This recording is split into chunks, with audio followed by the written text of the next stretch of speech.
My father did give me a piece of advice, although he didn't put it in that form. We had some friends, my folks had some friends who raised rabbits, and I always wanted a rabbit, always had to have a rabbit. I was about 5 years old, and I thought that'd be the neatest thing in the world to have a rabbit.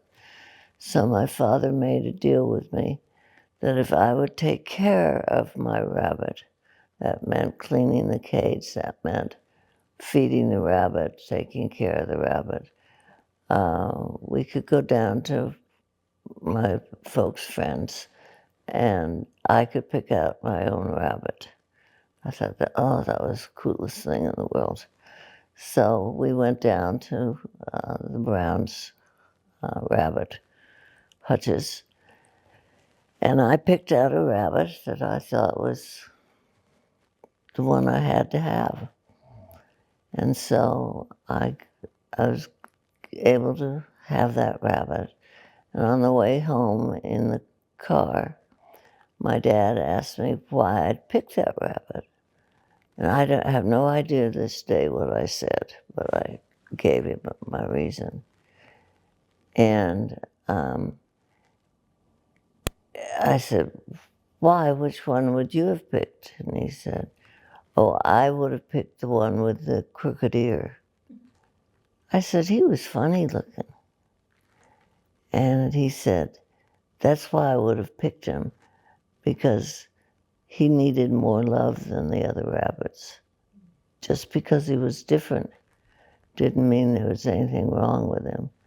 He just had looked different, and so he needed more love. And so don't ever judge a book by its cover. And to this day, I remember that. I also remember that about 4 or 5 months later, I loved my rabbit, took care of him. But as with all 5-year-olds, I went down to look at my rabbit, and my rabbit was gone. I went crying back into the house. Where's my rabbit? My rabbit's gone, my rabbit's gone. And my father said, you made a deal. We made a deal. And you didn't keep up your end of the deal. Our deal was that you could have a rabbit as long as you took care of it.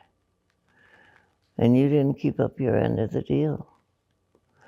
So I learned right then and there that if you make a deal, you better keep up your end of the deal, because there are consequences in this world. So it was a two-pronged lesson I learned don't judge a book by its cover, and things that look odd or weird maybe sometimes need more attention or more love. And they aren't necessarily bad or ugly, but pay attention to them maybe a little bit more. And the second part of the lesson was, if you make a deal, keep it, because there will be consequences. I've kept that lesson. And so years later, I was in Ireland at a art exhibit, and there was a rabbit with a crooked ear. Guess what? I bought that painting, and I brought it all the way home from Northern Ireland, and it's in my bedroom to this day. I also was at some toy store, and I found a rabbit with a crooked ear. It also lives in my bedroom, and it is a reminder of those two lessons.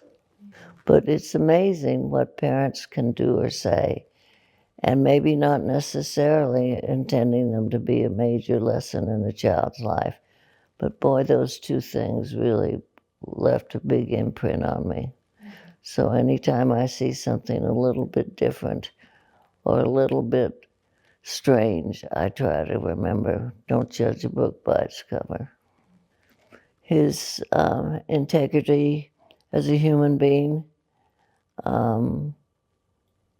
I can't imagine my father ever telling a lie, except he said in an interview one time, I heard him say, when asked how he got started in the business, he said, "Oh, by telling a pack of lies," meaning he presented himself as an experienced actor when in fact he'd never set foot on a stage before.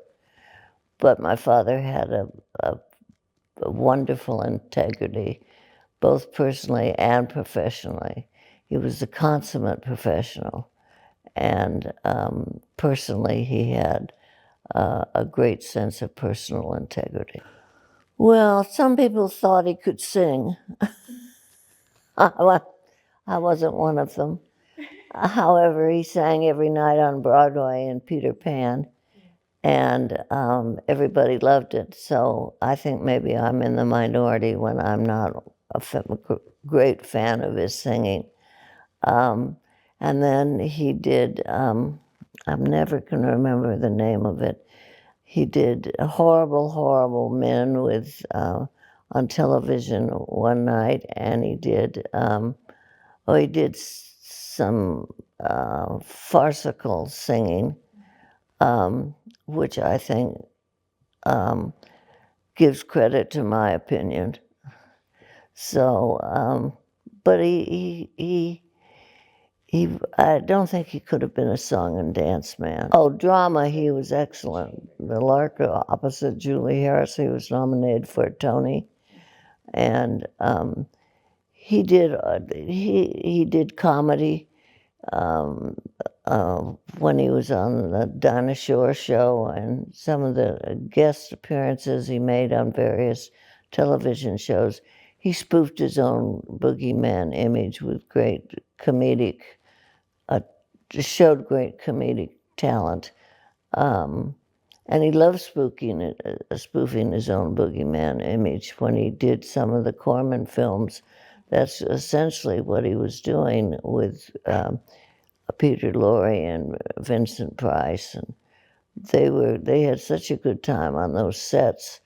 And also, once the camera was running, they were spoofing their own boogeyman images. I visited Comedy of Terrors, and it was a fun set to visit because those old men were having such a good time, not only spoofing their own images, but they had a grand time trying to drive Roger Corman crazy.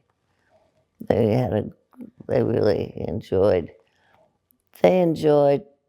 turning their boogeyman images back on themselves and playing practical jokes on one another and really misbehaving on the sets. They had a good time doing that. Each one of them had a wonderful sense of humor.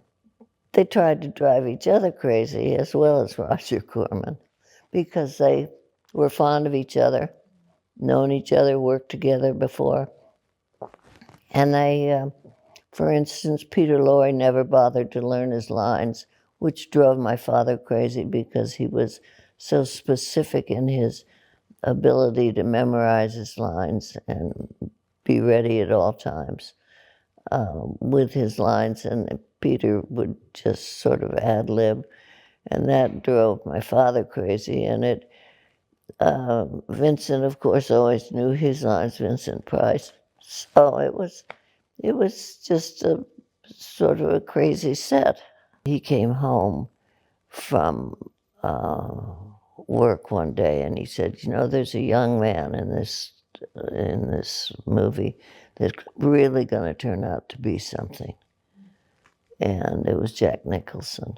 I got to visit several others, and they were all marvelous to watch. I got to take my boys to several sets, and they really enjoyed watching their grandfather work also. And they were about 7 and 8, 8 and 9, and they really enjoyed watching him work. And the discipline on the sets, they learned a lot from. it was difficult for 7- and 8-year-old boys to be quiet, and they learned that they had to be quiet. We also visited not just film sets, but TV sets too, and they had a good time doing that also. So did I. I mean, who wouldn't?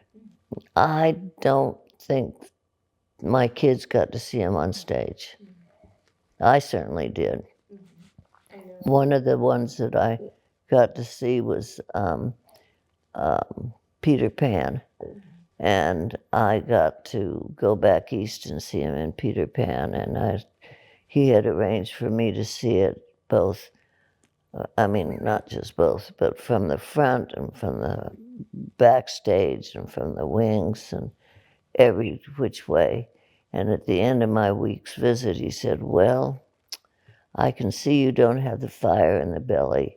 You paid to become an actress. You paid more attention to Nana the dog than you did to me."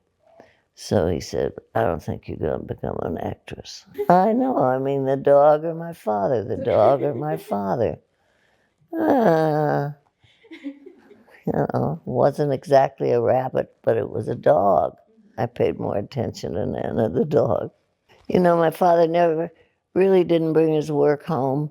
He didn't talk about other actors. He just didn't, unless it was something flattering, as with Jack Pierce. Not Jack Pierce, Jack Nicholson. Jack Pierce was the makeup artist, and he always raved about his work and said he was an absolute genius. But as far as talking about other actors, he just made a practice of not talking about other actors. I enjoyed watching my dad on stage. He loved working with Julie Harris on stage in the Lark. He just loved doing that. And I think, each one was nominated for a Tony for their performance. Julie won a Tony. My dad was nominated but didn't win. So I think there was great chemistry there.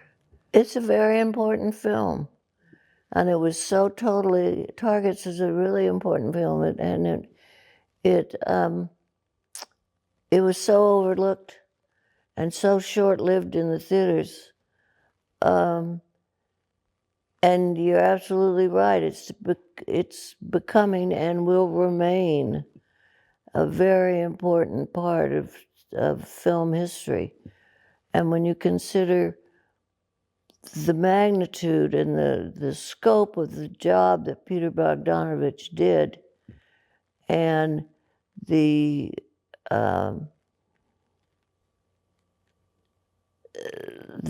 proximity to my father's own life, not the violence, but his own gentleness of character in real life and in the film. And my father was coming fairly close to the end of his life and his career. There's just so much drama in it, and the soliloquy, the story that my father told in the film. My father did in one take, and the whole cast and crew applauded when he finished that, and that meant so much to my father. So there's just so much about Targets that is exceptional, that I think it will withstand the test of time, and it's come into its own, and it will, I think, go down in the books as a really fine film, and a fine film of my father's, and a really fine job by Peter Bogdanovich. I'm delighted that he had the opportunity to make that film, and it was made under strange circumstances in that Corman had 10 minutes of Karloff time left over from another film and said to Bogdanovich, I've got this time, Karloff time, I want you to find a way to use it. And that was the birth of this film. And of course, my father's screen time exceeded 10 minutes, and my dad donated the balance of his time to the film because he was so impressed with Peter. So there's just all sorts of nice things about the film that personally that the general public won't take away from it, but there's so much meat to the story that the general public will benefit by seeing. Well, you know, when I go to these conventions, etc., one of the things that is so gratifying and so amazing is the multi-generational appeal of my father's work and the great respect and fondness they have for my father as a human being. They admire him as they've bothered to find out about the man behind the up there on the screen as a human being, and they say the nicest things to me about the man as well as about his work. But it is the most rewarding thing for me as his daughter to hear these lovely compliments about my father, the man, as well as my father, the actor. And he's been gone coming on 56 years now, and it just bowls me over, the fondness and the respect and the gratitude that is expressed to me by his fans. And the multi-generational appeal. There are grandparents and then their children and then their grandchildren. The letters I get from people, the emails I get from people, the stories I learn, the impact his work, and he is a man made on people's lives. It couldn't be more rewarding to me to be able to share that with my children and my grandchildren, and to have people share these stories with me that come up and tell me about the impact my father and his work, but that my father has made on them. And it's the greatest gift that a child can be given about a parent. It's a wonderful experience for me. And the fans I've met are just wonderful people. If it weren't for the fans, I'd be home cleaning my own oven.